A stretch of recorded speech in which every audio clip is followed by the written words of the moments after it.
O título é Altar do Homem versus Altar de Deus.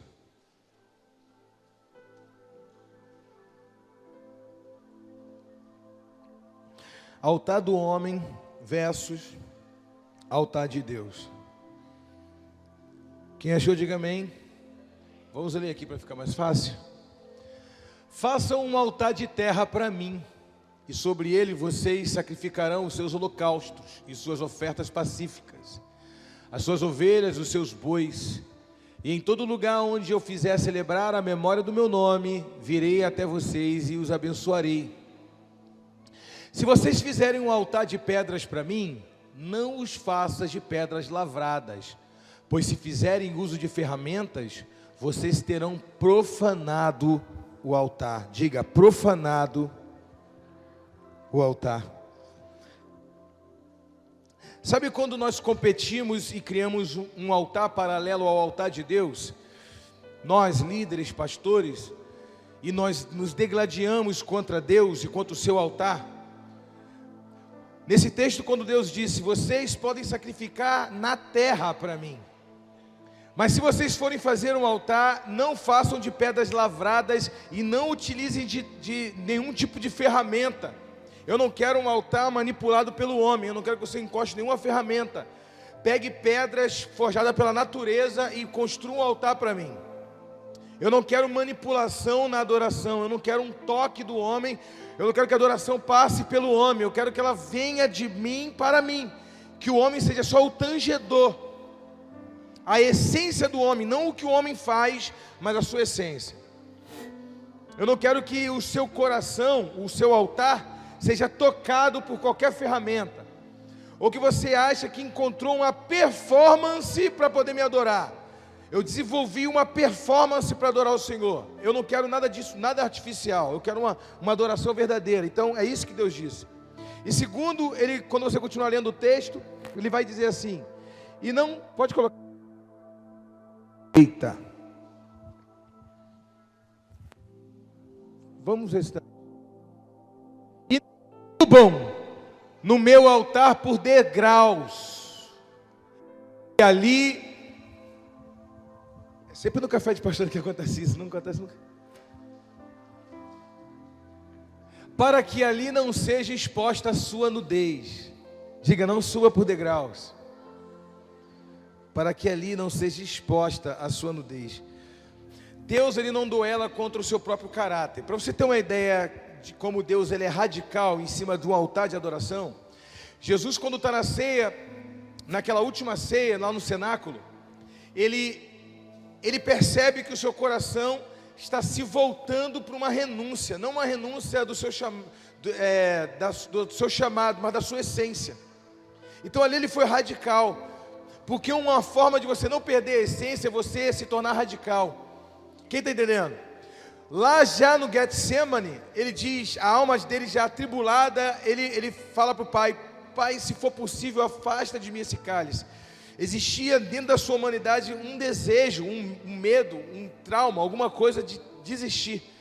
Mas ali ele treinou o seu espírito para, mesmo com medo, mesmo em estado de pavor, ele submeter à vontade do Pai. E ali ele disse, mas contudo seja feita a tua vontade. Ele determinou a vontade de Deus e colocou a vontade de Deus por cima do seu medo, do seu pavor. Ele estava suando gota de sangue, ele estava com hematidrose, rompeu todos os seus vasos sanguíneos capilares, pressão, ele venceu um ataque cardíaco, venceu um ataque cerebral, aquela pressão inflou todos os seus vasos sanguíneos e começou a minar sangue, porque é fininho demais o vaso da cabeça, misturar com gotas enormes de sangue e estado de pavor. Mas por quê? Lá atrás ele submeteu, quando ele enrolou uma toalha na cintura, tirou a camisa como um escravo grego e lavou os pés do discípulo.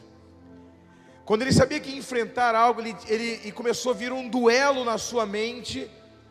Ele entendeu, eu não posso duelar contra o meu próprio caráter, contra a minha essência. Então eu vou descer para eu não perder o propósito o que eu vim fazer nessa terra.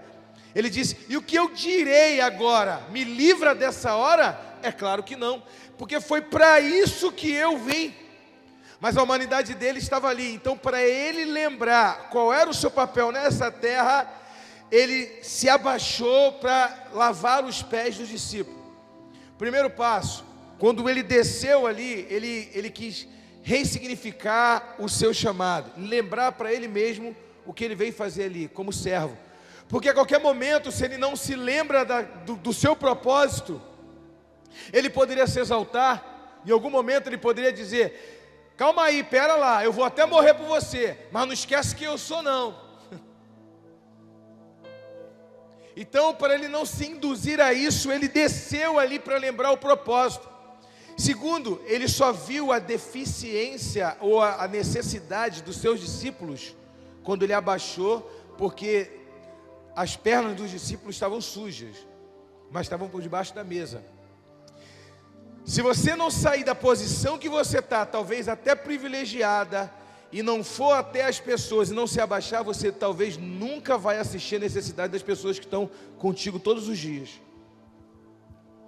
Então Jesus deu um primeiro exemplo, sair do lugar dele.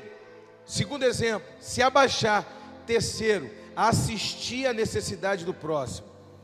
E lembrar que ele veio para servir, porque o Filho do Homem não veio para ser servido, mas o Filho do Homem veio para servir. Ele queria se lembrar disso. Sempre nós temos que colocar diante de nós coisas que nos lembrem quem nós somos. E o diabo, ele quer alterar a nossa natureza. Ele quer que nós usemos ferramentas humanas para lapidar o altar da adoração, para que esse altar não, para profanar esse altar e não servir mais para nada. Sempre somos tentados a usar de artifício humano.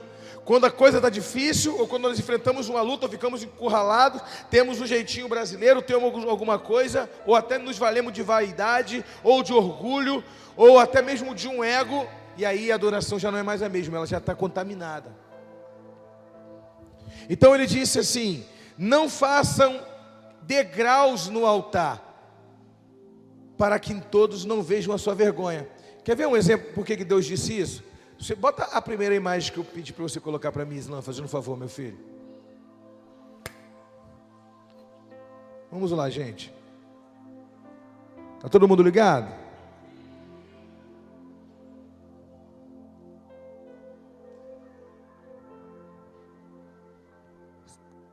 Sabe que imagem é essa?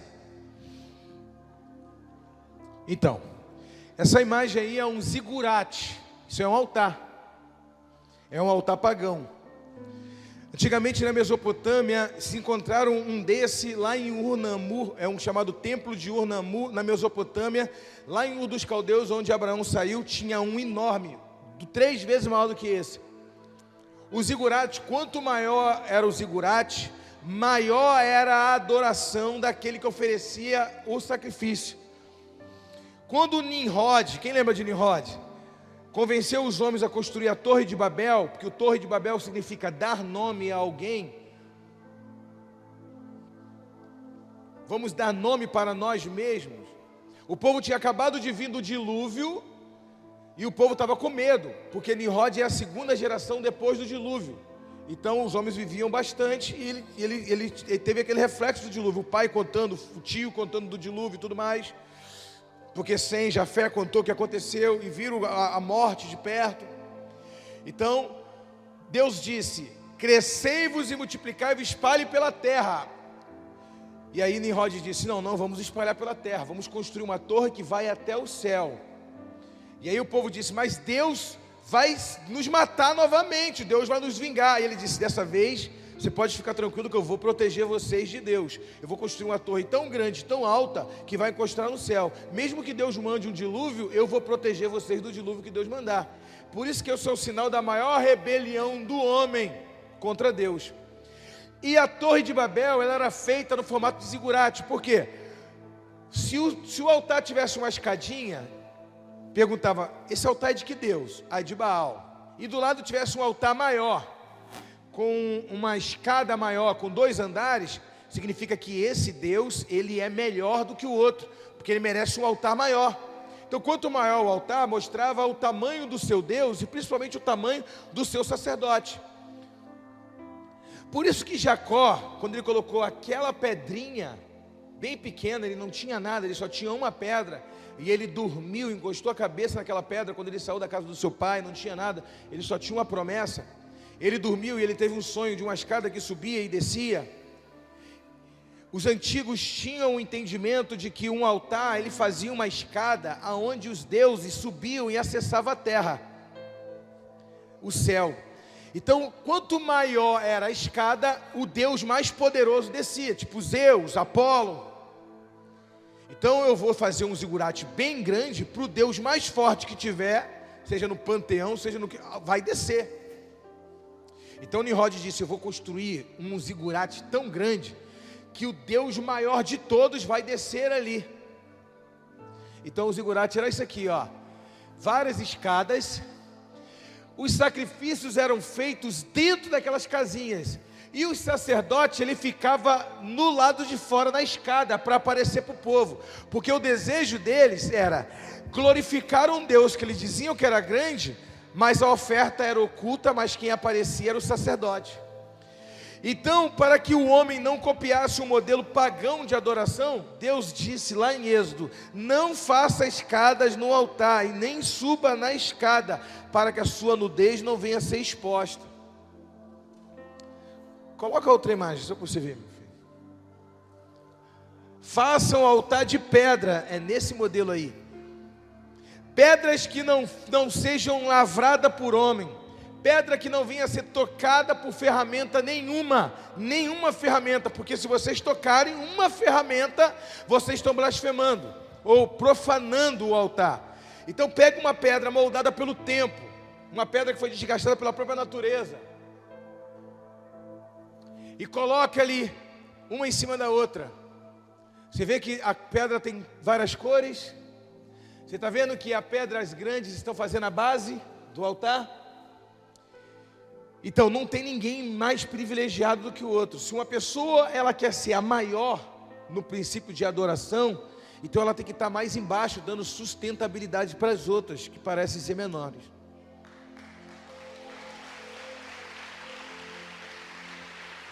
Esse altar, quando desmontado, aquela pedra ali vai para baixo, a outra vai para cima, e elas nunca vão se ter um problema entre elas, um conflito entre elas. Por que eu estou por cima, por que você está por baixo? Não tem posição certa. Em qualquer lugar que ela tiver, ela é sinal de adoração. Então Deus está dizendo: não tem uma escada para não glorificar o sacerdote, não tem uma pedra mais talhada do que outra, porque outro vai dizer: quem detalhou aquela pedra ali foi eu. Quem já viu uma pedra de cachoeira? Quando tu olha uma pedra de cachoeira, dá você vontade de levar para casa, não dá? Cada pedra bonitinha, né? Só que alguém já viu uma pedra redonda? Não existe pedra redonda. Toda pedra ela foi lascada, ela tem uma ponta viva. O nome disso é aresta, que ela tem uma ponta viva que te machuca. Só que ela fica na água ali, e vem uma tromba d'água e leva elas, as águas se movimentam, as pontas vão quebrando, e quando elas vão rolando uma por cima da outra, elas vão ficando redondinhas, elas vão perdendo as pontas. Isso é na vida cristã, no relacionamento cristão, isso é no casamento. As águas da vida vão movimentando elas e vão aparando as arestas. Chega uma hora que eles não se machucam mais.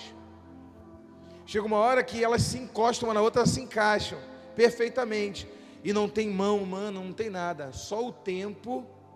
E cada uma, se botar no seu lugar, vai se moldando. Não tem nenhum tipo de manipulação. Ali na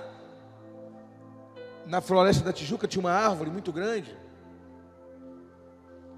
que todo mundo queria tirar foto nela. E agora eles proibiram de tirar foto, porque a árvore estava morrendo. Por quê? A árvore é muito grande, as suas raízes estavam ficando expostas. E quando as pessoas encostavam para tirar foto na árvore, estava pisando na raiz, estava matando. Os biólogos descobriram que estava matando a árvore, eram as pessoas pisando ali para tirar foto nela, que ela era muito grandona. Sabe o que eu entendo com isso? Coisas que duram há anos, elas caem por causa de movimentação humana. Coisas que Deus estabeleceu lá atrás, há 2000 anos, está se perdendo por causa de movimentação humana. É como se Deus estivesse falando: quem disse que para eu mover o teu ministério, quem disse que para eu fazer algo novo na sua vida, tem que ter a tua mão ou uma ferramenta sua? tem que ser um mover exclusivo meu. A única coisa que você tem que fazer é não alterar o altar. O altar tem que continuar o mesmo. Do jeito que você começou, até o último dia da sua vida, o seu coração tem que continuar o mesmo. E cuidado com as escadas, para que ninguém veja a sua nudez. João Batista estava pregando, o pregador mais excelente da época. Uma retórica tremenda. Jesus falou que ele foi o maior profeta que pisou na terra e foi o único que não fez nenhum sinal e nenhuma maravilha e nunca disse, eis que Deus manda te dizer. Mas Jesus disse, nascido de mulher, não houve um maior do que ele. Mas sabe por que não houve nenhum maior do que ele? Porque lá no meio do deserto ele disse assim, eis o Cordeiro de Deus, que tira o pecado do mundo, que ele cresça e eu diminua. E aí os discípulos no outro dia disseram para ele assim, João, aquele homem que você falou conosco aquele dia, ele está lá no outro lado do mar, ele está cheio de seguidor no Instagram. João disse, então pode parar de me seguir no Instagram e pode seguir ele, porque que ele cresça e eu diminua.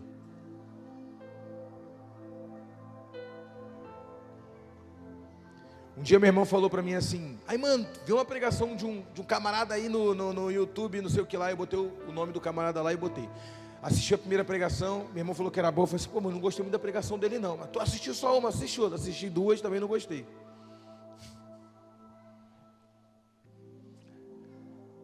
Assisti a terceira, falei, vou assistir, porque também não gostei. Na quarta eu falei assim, eu pensei, eu prego mais que esse cara. Na quinta Deus falou, mas ele tem 10 milhões de seguidores, tu não tem nem 1.500, sabe por quê? Porque o coração dele não tem escada, o teu tem.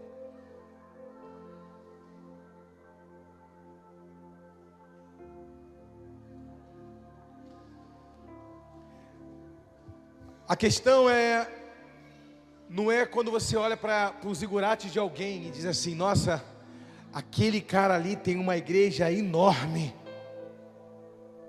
Que igrejão! Deixa eu ver, ele deve pregar muito. A igreja dele cabe 10 mil pessoas, 50 mil pessoas. Vou assistir uma pregação dele. Irmão!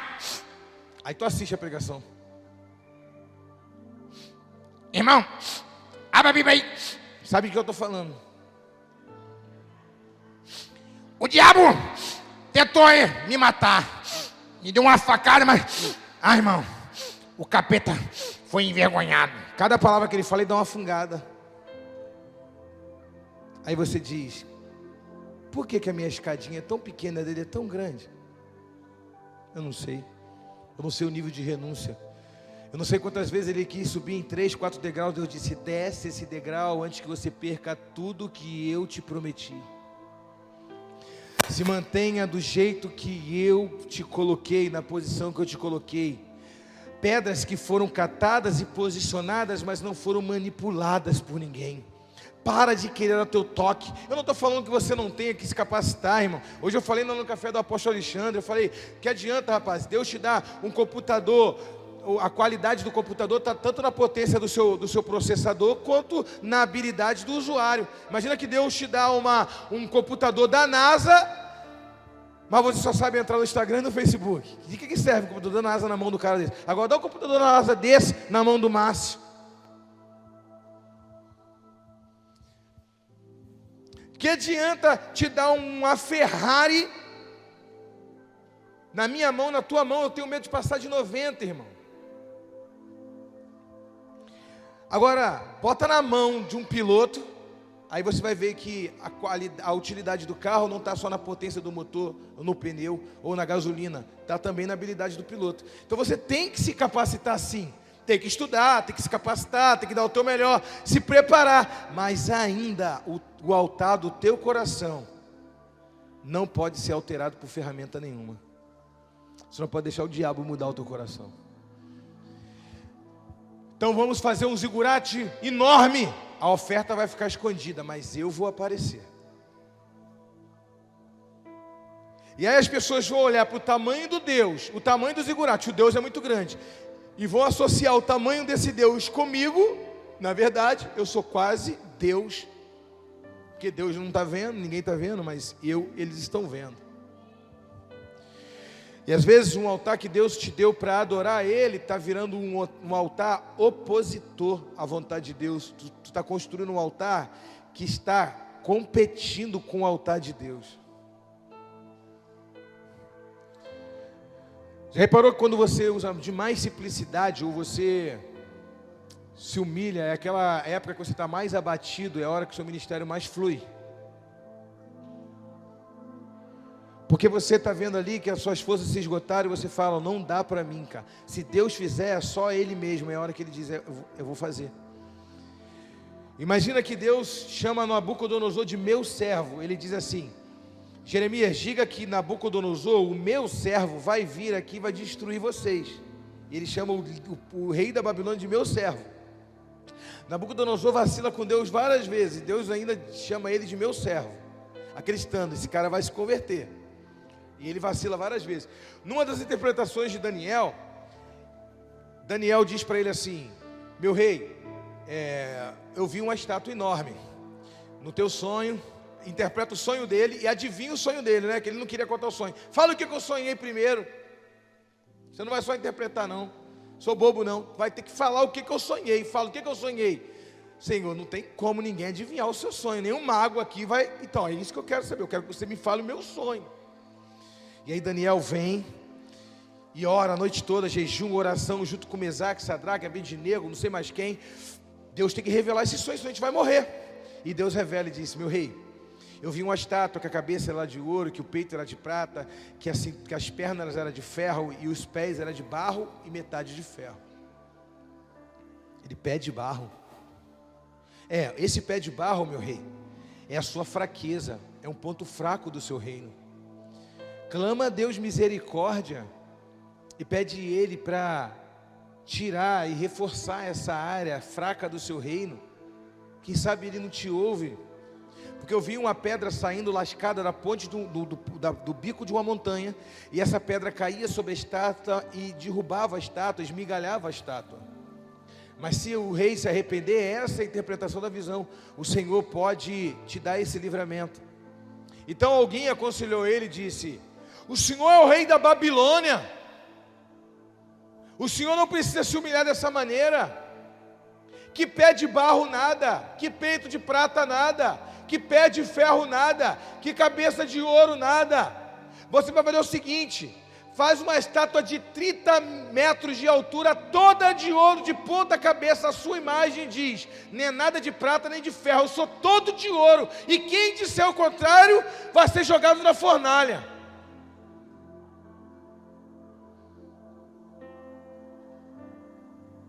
Deus disse, o teu reino vai ser retirado de você, porque eu ainda revelei qual era a sua fraqueza. E o apóstolo Paulo vai dizer, é quando eu estou fraco é que eu sou forte. Porque eu falo, Deus, me reveste a minha fraqueza, me fortalece essa área que eu estou mais debilitado. Não sei qual é o pecado, não sei se é ira, não sei se é vaidade, eu não sei. O altar é lugar de morte. E quando uma noiva encontra com o noivo no altar, por que eles se encontram no altar? Porque quando uma pessoa chega no altar, ela já chega morta. Porque para você casar, você tem que morrer, porque senão o casamento não dura. Por isso que o altar é lugar de morte. Por isso que nós, quando morrermos, nós vamos encontrar com Jesus, e a nossa morte é um altar para encontrarmos o nosso noivo. Tem muitos casamentos que não duram, tem muito ministério que não dura, porque a pessoa não sabe morrer. Aí é a hora que começa a subir o degrau, e aí as pessoas começam a ver a vergonha. Por exemplo, você errou com o seu discípulo, pede desculpa.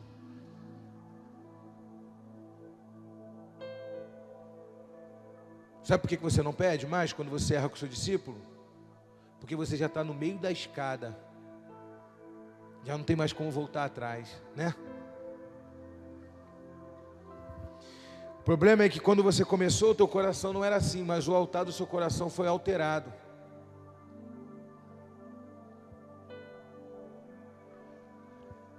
Olha para o teu irmão e diga assim: você precisa deixar o teu coração imune a essas coisas. Imagina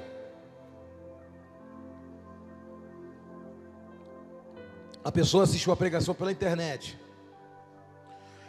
Antigamente ela ficava louca para chegar o dia do culto. Passou a pandemia, agora eu vou assistir pela internet. Eu vou assistir o pastor fulano. Eu vou assistir o pastor Beltrano. Eu vou escolher qual pastor eu quero assistir hoje. Eu quero assistir o pastor fulano, não quero assistir o apóstolo não. Apóstolo eu assisto ali, água eu bebo em casa.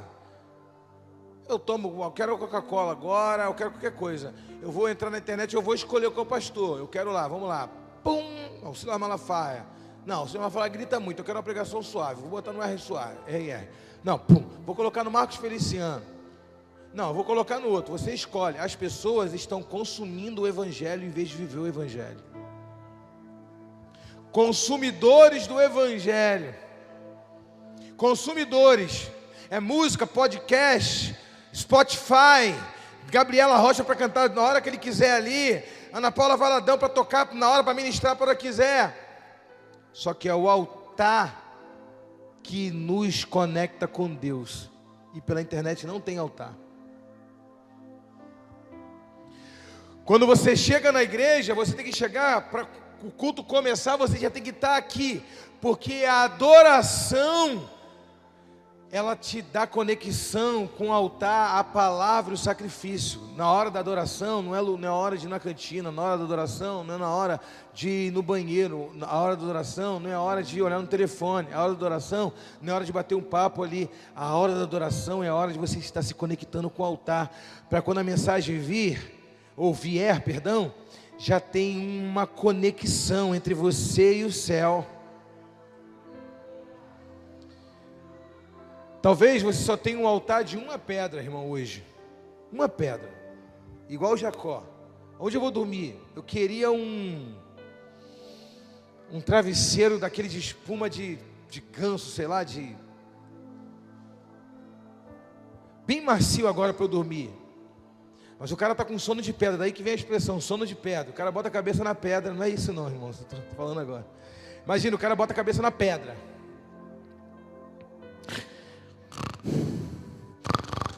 E tem o maior sonho da sua vida. E ele diz, esse lugar só pode ser a casa de Deus. Por quê? Como é que um homem que dorme com a cabeça encostada numa pedra tem uma revelação tão poderosa como essa? E ele unge a pedra e ele faz o marco. E ali ele diz, eu vou voltar aqui ainda, quando Deus cumprir todas as promessas da minha vida. E aqui nesse lugar eu entregarei o meu dízimo. Eu não estou falando de palavra de oferta aqui. Ele entendeu que aquele lugar ali era um lugar de sonho. Foi ali que Deus deu uma palavra para ele. Então ele não poderia passar batido. Aquilo ali era um marco. Ele entendeu que dali em diante Deus estava trocando os anjos que iam levar ele para a casa do sofrimento, para a casa de Labão, aquele que ia confrontar ele. Ele enganou o irmão dele por 20 anos, ele ficou 20 anos longe da mãe dele, a mãe dele morreu e não viu mais ele. Ele sabia que ia encarar a pedreira quando saiu foragido, mas aí Deus deu uma visão para ele: Jacó, você não tem nada, você só tem uma pedra. Ele ungiu aquela pedra. E ali ele fez um pacto com Deus, um altar. Às vezes você tem pouco, irmãos, sabe? Talvez você não tenha nada agora. Financeiramente você não tenha nada. Talvez você tenha uma cela com 2 discípulos ali, irmãos, e um dorme e o outro vai bêbado. Fica assim, um bêbado e o outro dormindo. Tu está pregando sozinho ali, fica, meu Deus do céu. Não sei se eu prego para o bêbado ou se eu olho para o que está dormindo. Aí tu fala, meu Deus do céu, como é que o meu ministério vai crescer? Deus disse que eu vou ser um pastor de multidão. Como é que isso vai acontecer? E aí você não vê nada. Deus diz que eu vou ser próspero, tua conta está no vermelho. Mas você só tem uma pedra. Mas é nessa pedra, o que você tem, que Deus te faz sonhar. Deus te faz sonhar. E aí você levanta com disposição e taca óleo na pedra. Eu não tenho nada para dar ao Senhor. Tem óleo? Então tu tem tudo. Unge essa pedra. E essa pedra, apóstolo Paulo vai dizer que essa pedra que Jacó ungiu é Cristo. A pedra angular, a pedra fundamental, a escada que sobe e desce, que liga os céus e a terra. Jacó, eu vou trocar os anjos agora que vão te seguir de aqui em diante, porque eu preciso trocar o nível de anjos, porque o nível de guerra vai ser maior. E quando ele volta da casa de Labão, já com bênção, com prosperidade, aí a Bíblia diz que Deus faz o contrário. Ele chega em Manaim, que significa acampamentos de anjo. Na verdade, Manaim é um plural para 2 acampamentos de anjo. Quando Deus diz assim: a partir de agora, Jacó, quando você veio, eu coloquei um anjo na tua frente. Agora eu vou colocar um acampamento de anjo na frente e outro atrás. Um para você continuar rompendo e crescendo, e outro para reter aquilo que você já conquistou.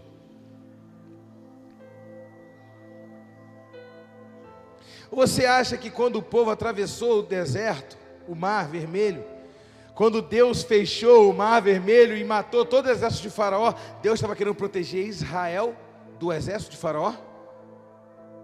É claro que não, amado. O exército de Faraó já estava aniquilado no seu caráter. Deus aniquilou ele lá quando mandou 10 pragas. Ele já estava com seu caráter, sua moral baixa.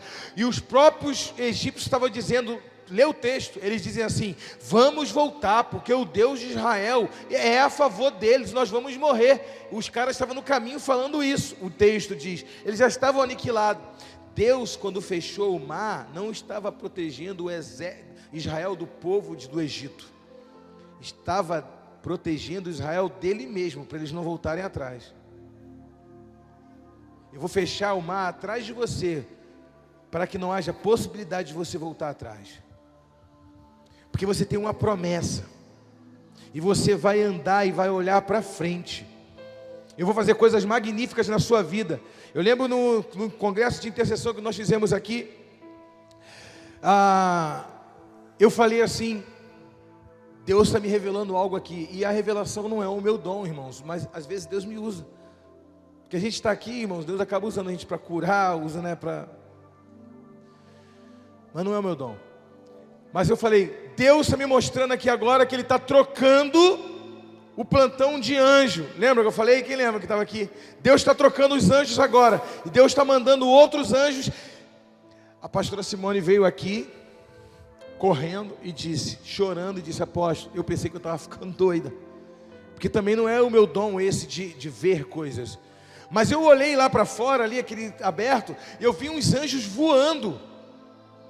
Eu vi muito anjo, e quando os anjos desciam aqui, que eles tocavam aqui, eu olhei, tinha outros anjos aqui de frente para esse. Só que quando esses pousaram aqui, os outros sumiram. E quando eu acabei de ter essa visão, o Senhor disse assim: Deus está trocando os anjos aqui nesse momento. Foi na hora que eu estava tendo a visão, eu falei: será que o apóstolo está vendo o que eu estou vendo? Irmãos, não interessa, Deus não quer que você construa grandes altares. Deus diz: com uma pedra eu posso fazer muito, com pouco eu posso fazer muito. Aliás, com nada eu posso fazer tudo. É só eu liberar uma palavra. O problema não é a tua capacidade, o problema não é a estrutura financeira, o problema não é isso. O problema é se o teu coração permanecer com a mesma essência. Eu digo: haja multidão nessa igreja, haja dinheiro na conta, haja prosperidade, haja sonho. O problema é que o teu coração está sendo moldado pela luta e pela dificuldade. Apóstolo, ter fé é fazer de conta então que o problema não existe. Ter fé é fazer de conta que não existe luta, que não existe problema, ou que minha conta não esteja no vermelho. Ter fé é isso? Não, isso é sandice, isso é fideísmo. É lógico que só porque eu tenho fé eu vou negligenciar que existem problemas? É claro que não. Isso é tolice. Ter fé não é isso. Negligenciar ou fazer de conta que o problema não existe. Mas ter fé é não dar lugar de controle ao problema na minha vida e na estrutura e na construção da minha história. É eu ver o problema, identificar o problema, mas saber que eu tenho um Deus que me chamou, e junto com esse chamado, Ele já colocou tudo isso no meio. A dificuldade, a luta, mas a vitória é certa. Porque Deus colocou um projeto no meu coração. Pode subir o ministério de louvor, por favor, filho? Por favor. Pastor Tiago, pessoal. Você está entendendo?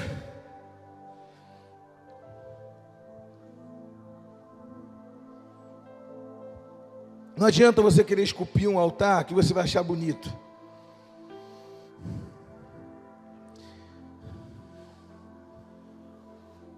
Baal construiu um altar bonito e botou o animal lá e ficou se mutilando a tarde toda. Quando chegou na vez de Elias,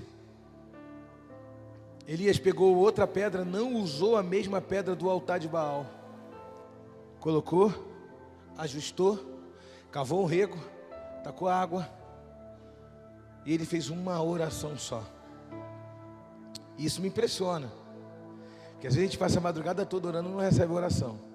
Ele diz só uma coisa, ele diz assim: Senhor, que todos hoje saibam que Tu és Deus e eu sou Teu profeta, e que o Senhor tem o poder de fazer o coração desses homens voltar atrás desse pecado.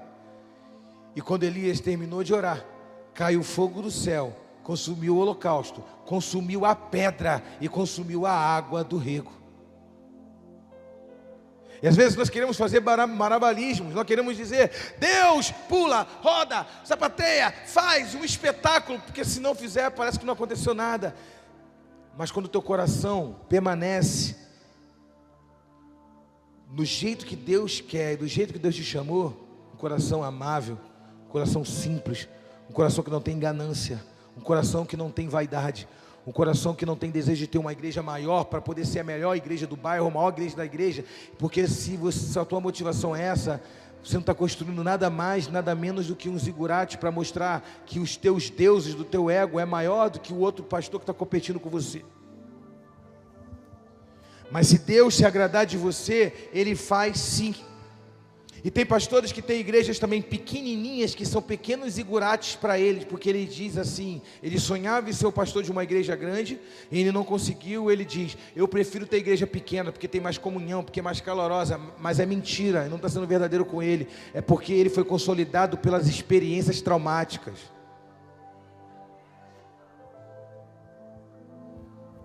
E aí, para ele não se sentir um homem frustrado por não ter conseguido, ele diz: eu prefiro igreja pequena, é mais calorosa.